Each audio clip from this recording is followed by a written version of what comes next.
Paz do Senhor a todos. Hoje eu vou estar começando uma série falando sobre as mulheres mais admiráveis da Bíblia. Eu separei 5 mulheres para falar sobre elas. A primeira vai ser a Rainha Esther. Na Bíblia só existem 2 livros dedicados a mulheres. E um é o livro de Esther e o outro é o livro de Ruth. Bem, quem foi a Rainha Esther, né? No livro de Esther, no capítulo 1, começa falando sobre o rei Assuero, que era um rei muito importante da época, que ele governava desde a Índia até a Etiópia. Certo dia, ele resolveu dar um grande banquete no seu reino, para mostrar aos povos todas as suas riquezas. Inclusive mostrar a sua mulher, que era uma mulher muito bonita. Só que a mulher dele, que na época era a Rainha Vashti, não compareceu a essa festa. Ao contrário, ela fez uma festa para ela mesma com as amigas dela e não compareceu à festa dele e também não deu satisfação. Isso deixou ele muito irritado, porque na época as mulheres eram bastante submissas aos homens.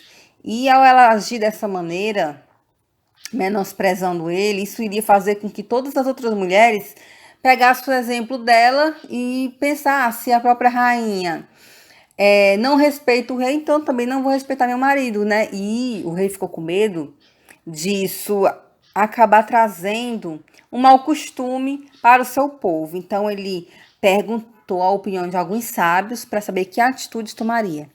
Ou seja, ele tomou a decisão de que iria se separar dela e de que não queria mais nem que ela entrasse na sua presença. Então foi isso que foi feito, né? Ele procurou uma outra rainha, mandou chamar várias mulheres para ele conhecer. Entre essas mulheres estava a rainha Esther, né, Esther, que era de origem do povo judeu, só que ela não falou a sua origem quando foi se apresentar ao rei.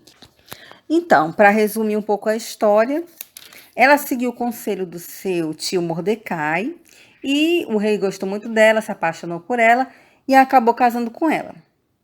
No capítulo 2, no versículo 20, diz assim: Esther não havia declarado ainda sua linhagem e seu povo, como Mordecai lhe ordenara, porque Esther cumpria o mandato de Mordecai. Né? Tudo que Mordecai ensinava a ela, sugeria a ela, ela ia lá e fazia. Então aqui eu já vejo 2 características na rainha Esther. A primeira é que ela era uma mulher muito submissa, diferente da primeira esposa do rei, que era a rainha Vashti, que era uma mulher muito, digamos, empoderada, né? Que fazia o que ela queria, que tomava as próprias atitudes dela, que não dependia de homem, muito livre e desimpedida. Já a Esther não, ela era mais submissa, ela era mais humilde, ela era obediente.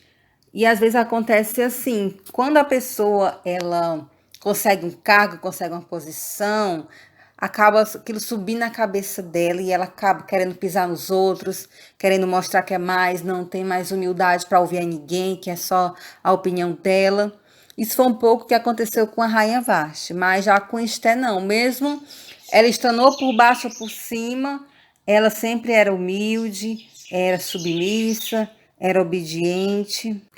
Amã, ele faz um plano para acabar com os judeus. Amã, ele era um dos funcionários do rei. Ele acabou se enchendo de muita inveja contra Mordecai.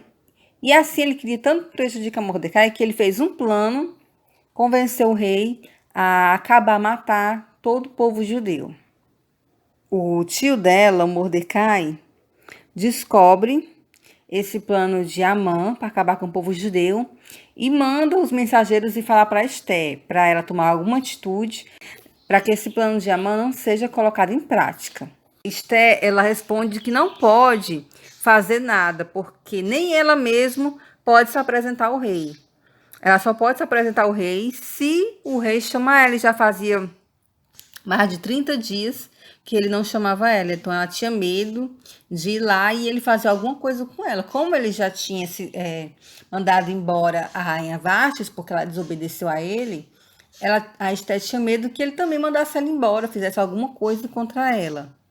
Então ela diz para o tio dela que não pode fazer nada contra esse decreto de que o povo judeu vai ser todo exterminado.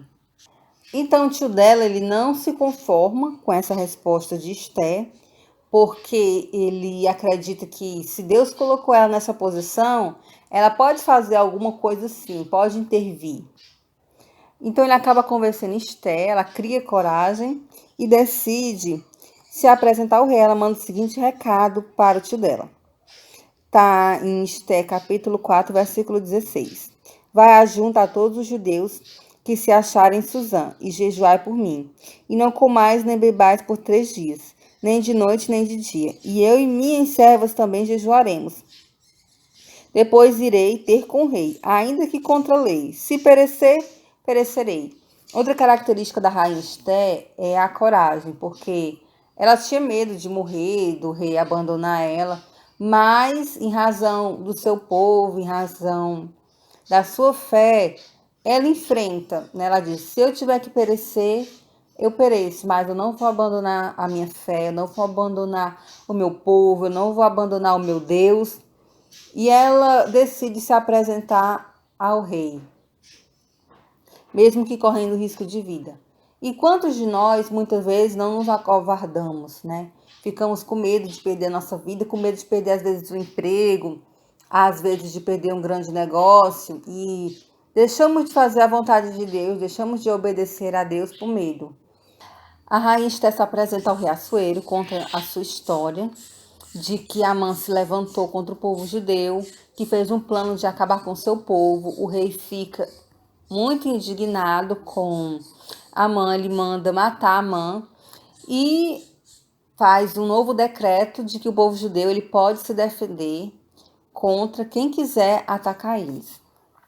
E no livro, no capítulo 9, no versículo 28, diz assim: e que estes dias sejam lembrados e comemorados geração após geração, por todas as famílias e todas as províncias em todas as cidades, e que estes dias de Purim jamais caducariam entre os judeus, e que a memória deles jamais se extinguiria entre os seus descendentes.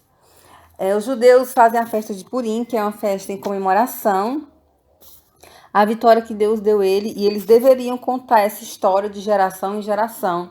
A forma como Deus deu livramento ao povo judeu. Deus levantou a rainha Esté, colocou ela numa posição, não por acaso, mas para que ela viesse ajudar outras vidas.